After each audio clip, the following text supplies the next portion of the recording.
맥락을 잘 이해하시기 바랍니다.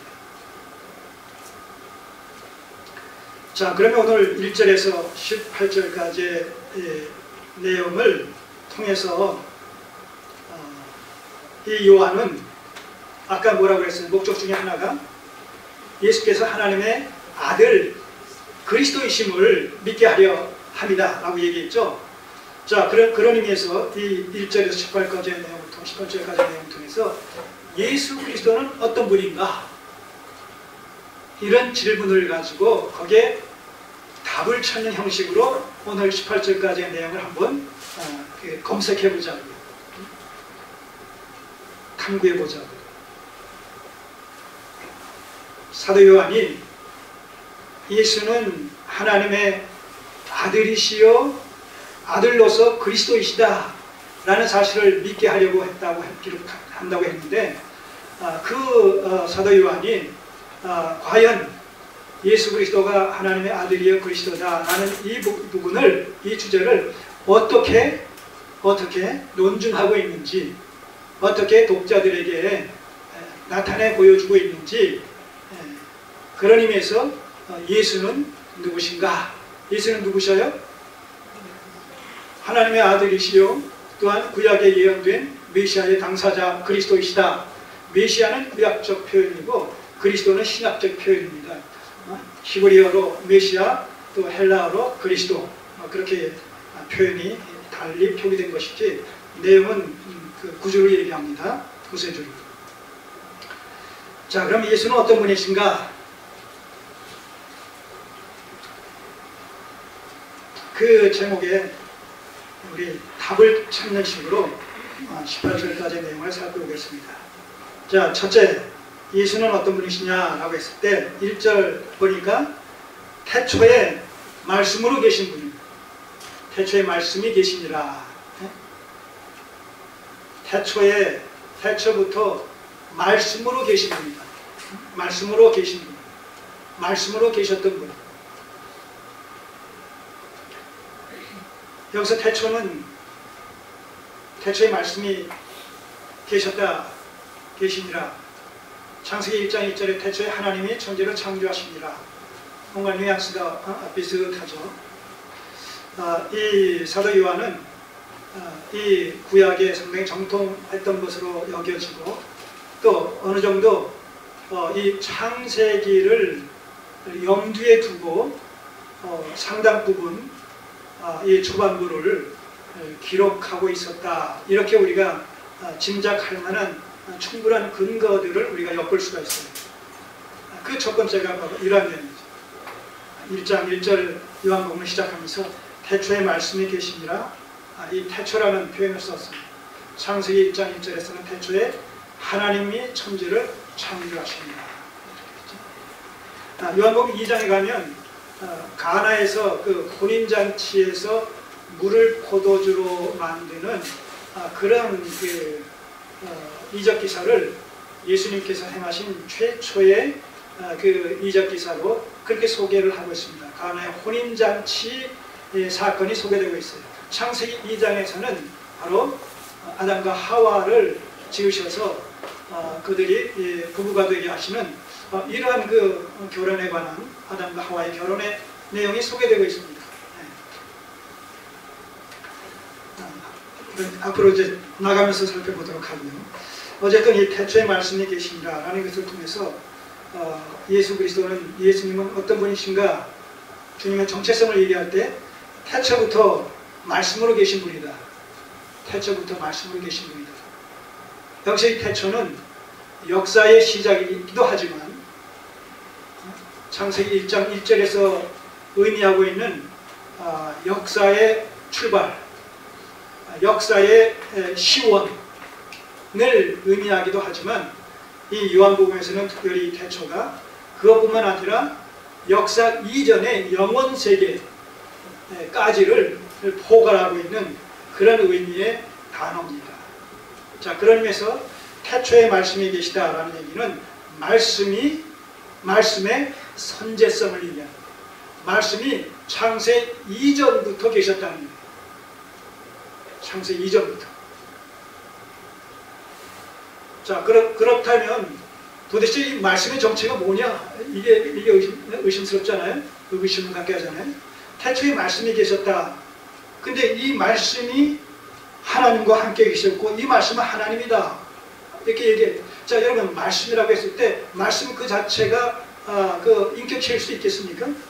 우리가 말한다, 말을 한다, 말씀을 한다라고 하게 되면 그것은 뭐예요?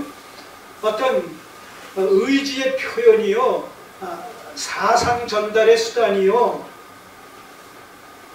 그럴 뿐만 아니라 또 다른 의미로서 말씀은 말하는 자를 대변하기도 하죠.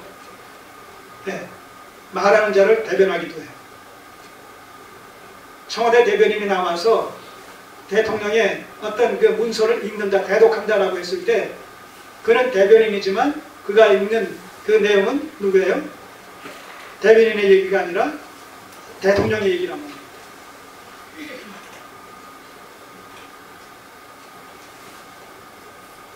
이 선지자들의 선지서에 보게 되면 여호와의 말씀이 선지자 아무에게 임하여 가라사대, 이런 표현들이 관용구처럼 따라붙죠. 선지자들을 통해서 하나님께서 말씀하실 때 이 선지서의 글들을 보게 되면 그 처음이 무슨 왕 몇 년에 여호와의 말씀이 선지자 아무에게 임하여 가라사대, 이런 그 관용구적인 표현이 다 대부분 들어갑니다. 여호와의 말씀이 어느 선지자에게 임하여 가라사대, 그 여호와의 말씀이, 그 여호와의 말씀이라고 했을 때 그 여호와의 말씀을 우리가 좀 더 분석해 보면 지금 말씀드린 대로 하나님의 어떤 의지와 어떤 행위와 어떤 사고가 거기 들어가 있을 뿐만 아니라 그 말씀은 곧 누구의 말씀이에요? 여호와 하나님의 말씀인 것으로 말미암아 그 말씀 자체 속에 하나님을 대변하는, 하나님을 대신한다라는 그런 의미도 함께 담겨 있다는 얘기입니다. 이해하시겠어요? 자, 그래서 태초에 말씀이라고 했을 때 원래 이 요한복음은 헬라어로 써 있기 때문에 헬라어 원본에서 이 말씀은 로고스라는, 우리가 일반적으로 많이 들어서 상식적으로 알고 있는 로고스라는 그런 그 단어로 표기가 되어 있어요. 근데 그 로고스라는 단어의 의미가 뭐냐면 우주 만물의 원리, 원칙, 어떤 이성, 계시, 이런 의미가 담겨 있어요.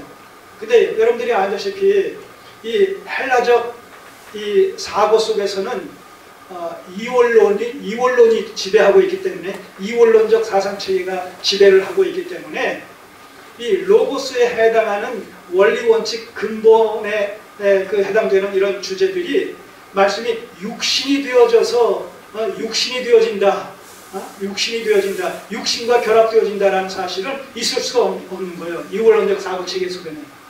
왜냐하면 이 로고스 원리 원칙되는 이것은 한없이 선한 것이고 의로운 것이고, 그들 이원론적 세계 속에서는 이 육체는 한없이 악한 것이고, 그래서 선과 악은 결코 그들의 세계 속에서, 그들의 이 사상체계 속에서 결합될 수 없는, 그래서 죽음을 통해 가지고 영혼이 육신으로부터 떠나는 것을 갖다가 소위 말하는 어떤 해탈의 개념, 어떤 그 도통하는 개념, 그런 개념으로 저들은 이해를 하고 있단 말입니다.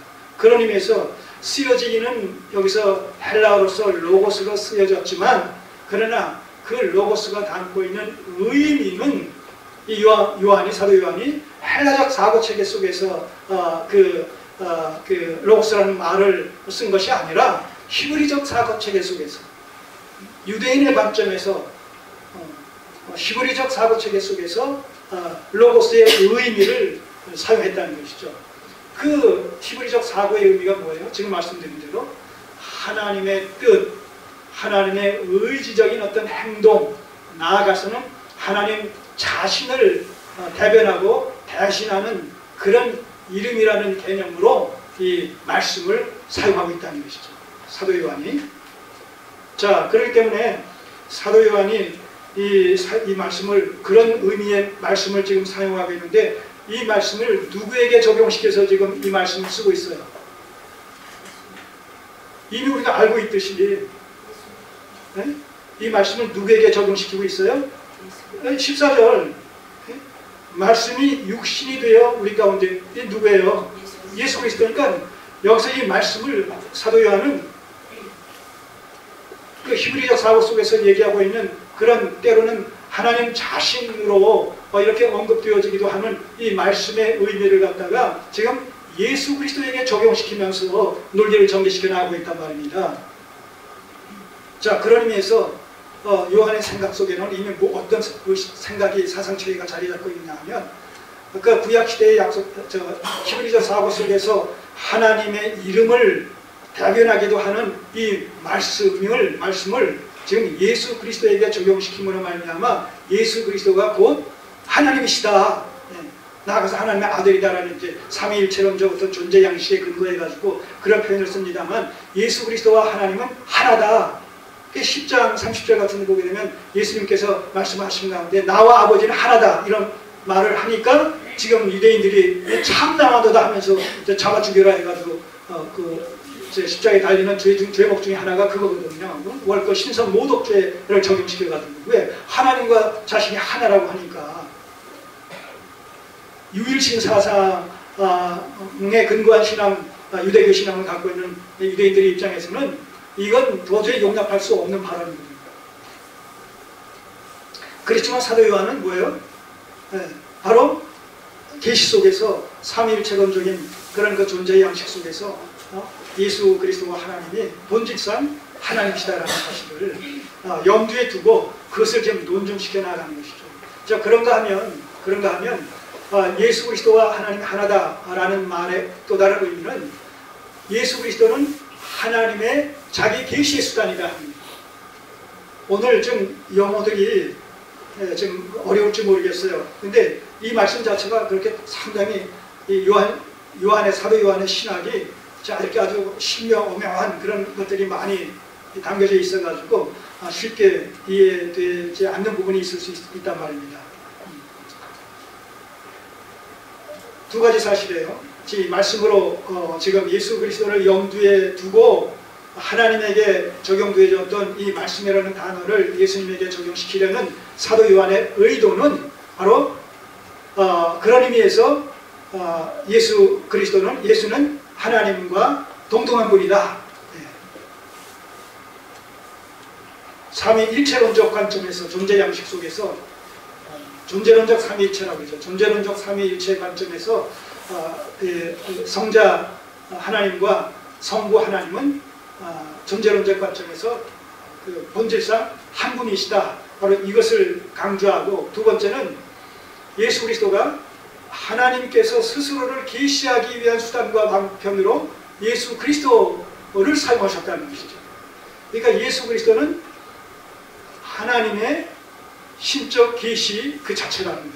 자, 히브리서 1장 1절 말씀을 예를 들어서 설명을 드립니다.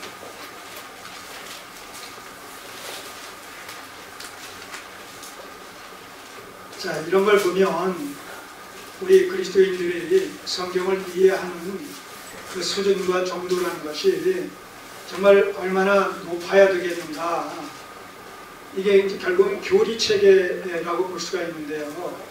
이런 것을 신학이라고 볼 수가 있는데요. 그저 성도들은 내가 성도와 교인이라는 표현을 달리 씁니다만 교인의 수준에서 뭘 알 필요 뭐 있어. 그냥 예 믿습니다 하면서 따라만 가면 되지. 이렇게 되니까 그냥 이단의 밥이 되는 거예요. 악의 밥이 되는 거란 말입니다. 하나님의 친백성으로서의 성도다라고 했을 때는 성경에 깊이 접촉이 되어져야 된다는 것이죠. 네.